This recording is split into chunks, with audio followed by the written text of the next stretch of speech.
Stop scrolling if you are serious about winning a fully funded scholarship in 2026, because most scholarship videos only tells you what to apply for, but not how to actually win. That is why people keep failing. And on this channel, we don't just list scholarships. We guide you step by step on who is eligible, what you will get if you apply for a particular scholarship, and how to apply correctly for a scholarship. We guide you on your visa paths after you win a scholarship, your legal work options during and after your study, and backup options if you don't win is a particular scholarship that you apply for. So if you are serious about studying abroad, stay with me on this video as I'll walk you through step by step on how to win a fully funded scholarship in 2026, the mistakes you should avoid. Because winning a fully funded scholarship in 2026 is not about luck.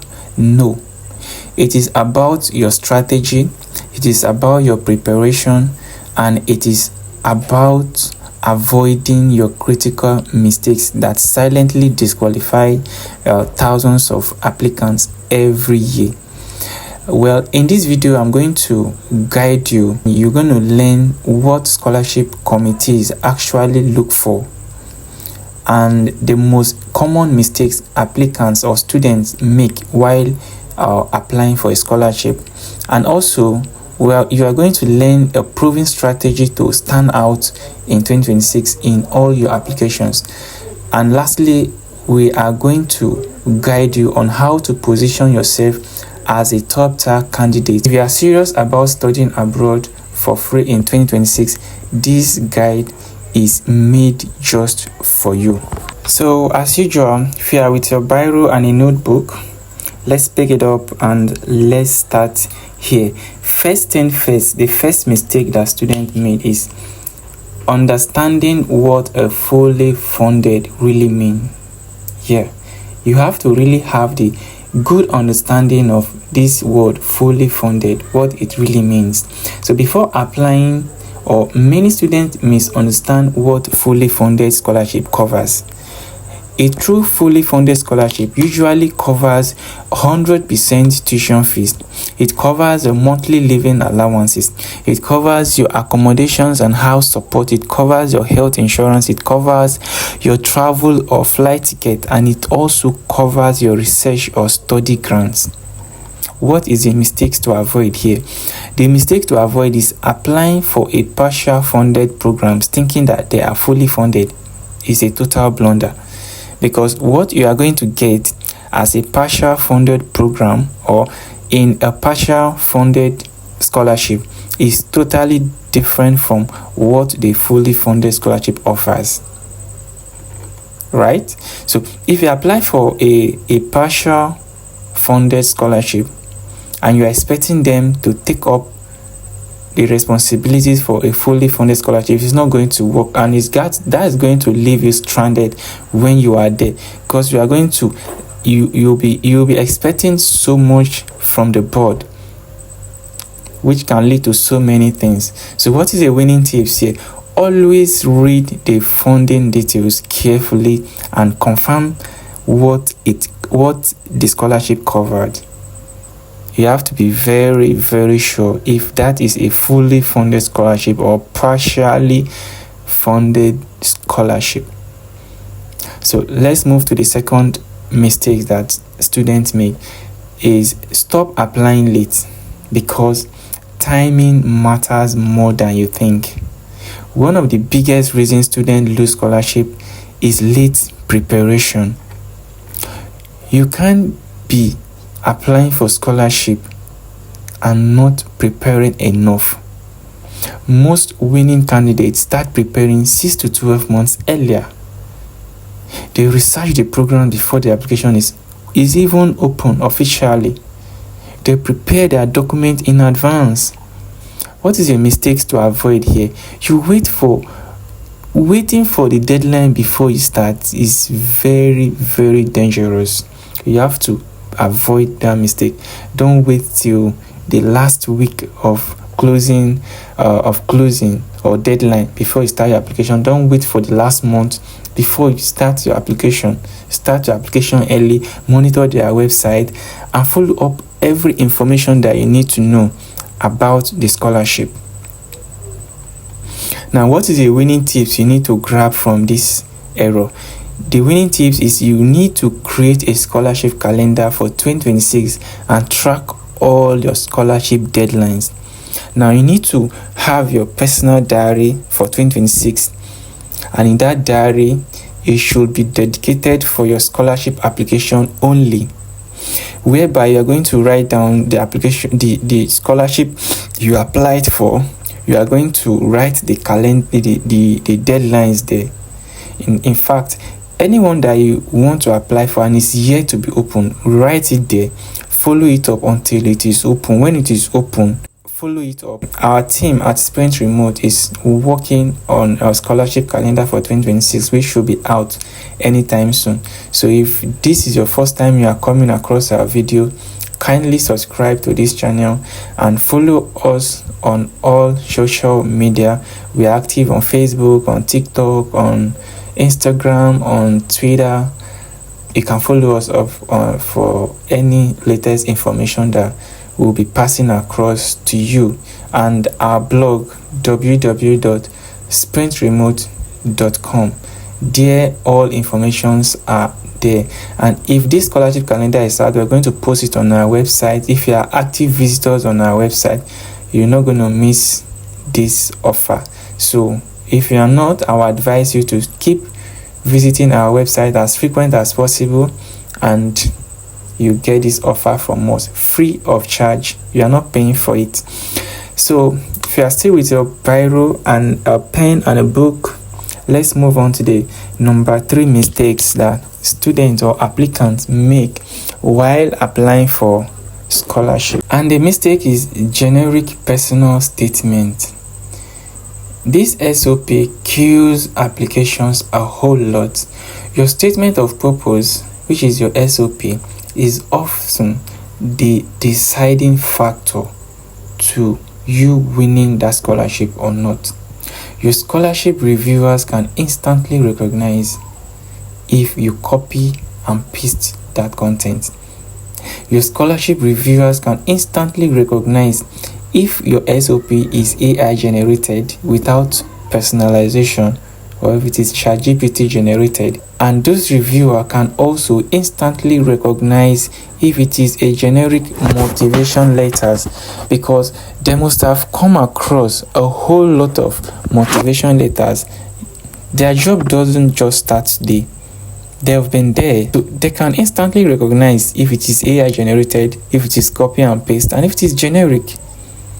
So what is a mistake to avoid here?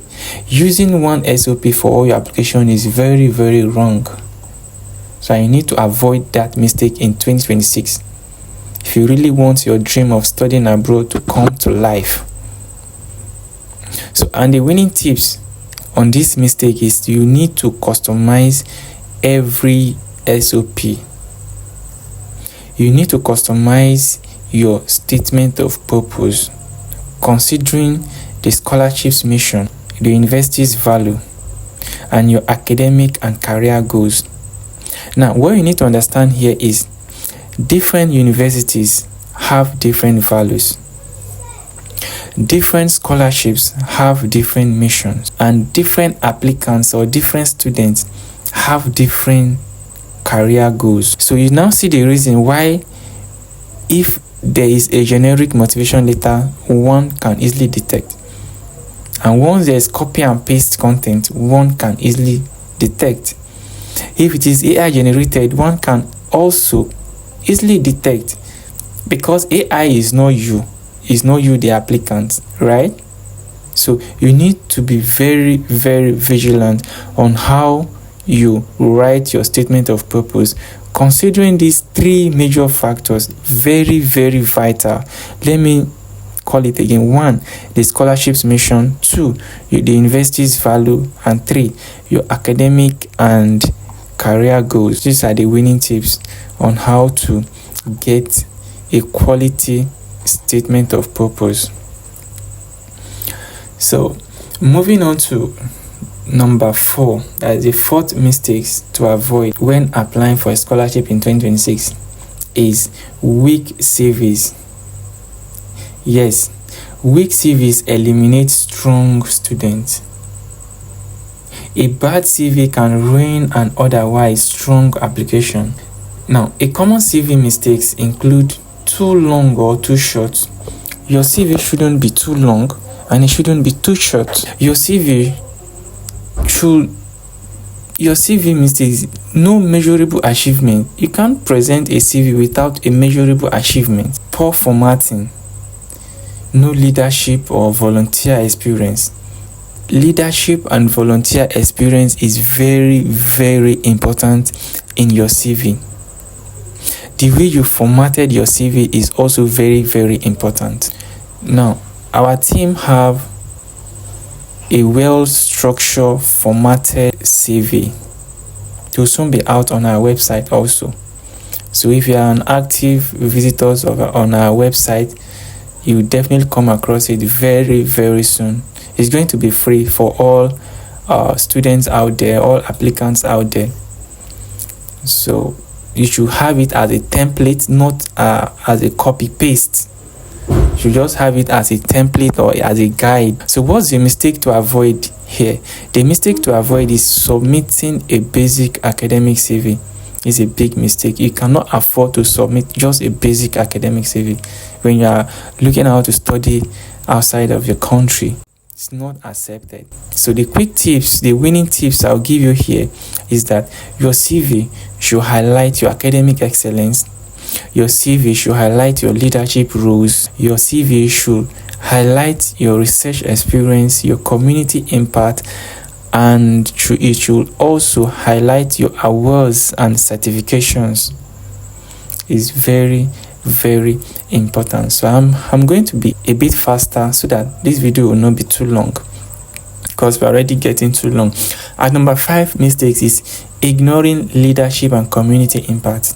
Just as we mentioned earlier on the CV, that your CV should highlight your community impact. Ignoring your leadership and your community impact is very, very dangerous.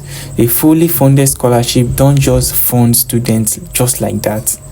They fund a future leaders. They fund you, or they want to fund you because they see something in you. They don't just fund students, they fund future leaders. So portray yourself to be a leaders. Portray yourself to be a future leaders, or the potential leaders to be. So what the committees look out for here is your leadership experience. They look out for your social impact. They look out for your volunteer work. They look out for your initiative and responsibility. And what is the biggest mistake here? The biggest mistake here is thinking grades alone will win the scholarship. It's not all about your grades. Your leadership experience is very, very vital. Your social impact is very important, and your volunteer work is very, very paramount here. So what is the winning tips here? You highlight how you have helped your community. You highlight how you've led projects or your groups. So at number 6, we have not contacting supervisors.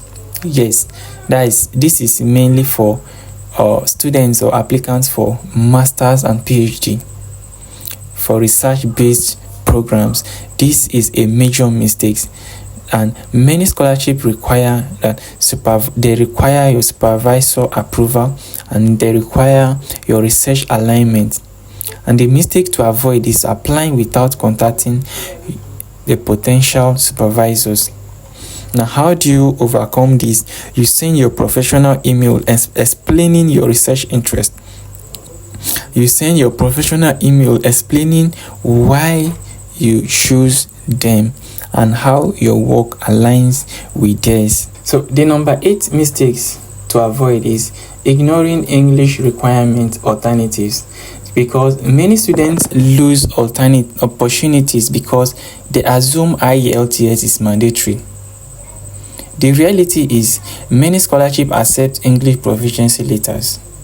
Some universities conduct interviews instead, and some accept prior English taught education, like may waive the test. So what's the mistake to avoid here is skipping scholarship because of IELTS fear. So your fear shouldn't make you not to apply for a scholarship because of the exam, IELTS exam. Don't make that mistake. Apply for as much as possible. Always check alternative English requirements. Most of those scholarships have alternative English requirements. At number 9 is applying to too few scholarships. Fully funded scholarships are competitive, very, very competitive, because you are not the only one that is seeking for that opportunity. There are a whole lot of students out there, a whole lot of applicants out there that are also interested in that opportunity. So don't make the mistakes of applying to only 1 or 2 programs. You have to apply to a whole lot of programs, because you can apply to 1, 2, 3 or 4 or 5, 6, then one of them will definitely pick you. The winning tips here is to apply to multiple scholarships across different countries, and that can increase your success. At number 10, mistakes to avoid is poor interview preparation. So if you reach the interview stage, you are already among the best. Definitely. If you can reach that stage of interview, you're already among the best. Because the previous stage must have screened out a lot of people before the interview stage. So the common interview mistake is not knowing the scholarship details. Very, very important. You need to know the details of every scholarship you are applying for. Another mistake is weak career goals. You have to have a strong career goals. If you have a poor communication skills, it's very, very, very, very dangerous. So what's the mistake to avoid here? You treat interview casually. If you treat your interview casually, it's a big, big mistake. Now the winning tips here is for you to prepare answers for why this scholarship. Make sure you have an answer to this. Why this scholarship? Your long-term goals. What is your long-term goals? Have one of the best answer for it. What are your leadership experience? Make sure you have a perfect answers for it. 3. Why this scholarship? Your long-term goals and your leadership experience. And you are good to go.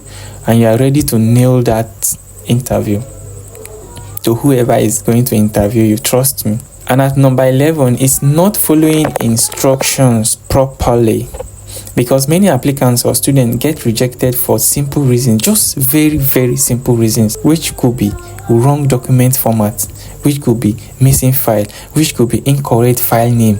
If you are a frequent visitors to our website, you most of this thing I'm saying right now, you see it inside our blogs that talks about it. For every scholarship we posted, walk you step by step to give you these tips in that blog that can guide you not to make any mistake while applying for that scholarship, because we are so intentional about your success. We are so mean that this 2026 you must win that scholarship. So many students or many applicants get rejected just for as simple as wrong document format, for as simple as missing file, for as simple as incorrect file name. So ignoring applications guideline is very, very dangerous. And the winning tips here is just for a simple follow instructions exactly as is stated, and you good to go. And last but not the least, number 12, if you're still putting down something on your notes, number 12 is lack of consistency in your story. Your application must tell a clear and consistent story.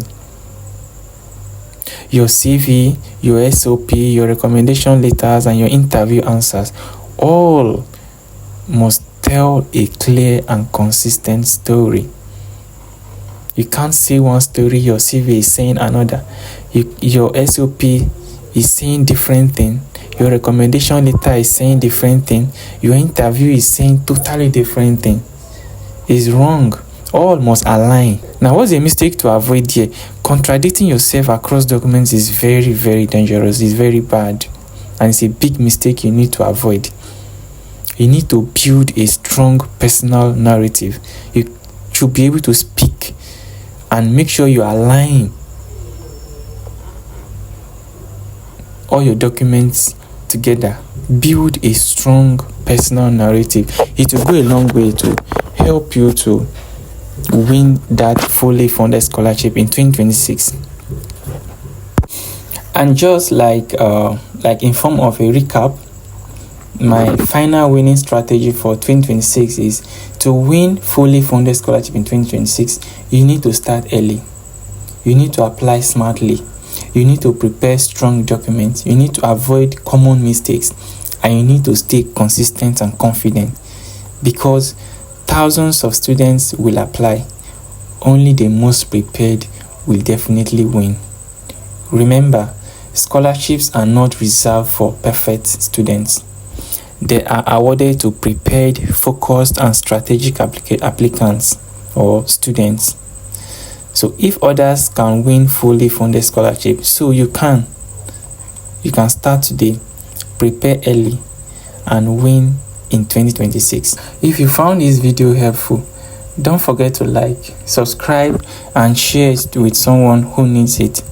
New fully funded scholarship opportunities for 2026 are opening every week. In fact, every day. And I will be sharing all of them right here. Check the description and turn on the notification and start preparing today. See you in the next video.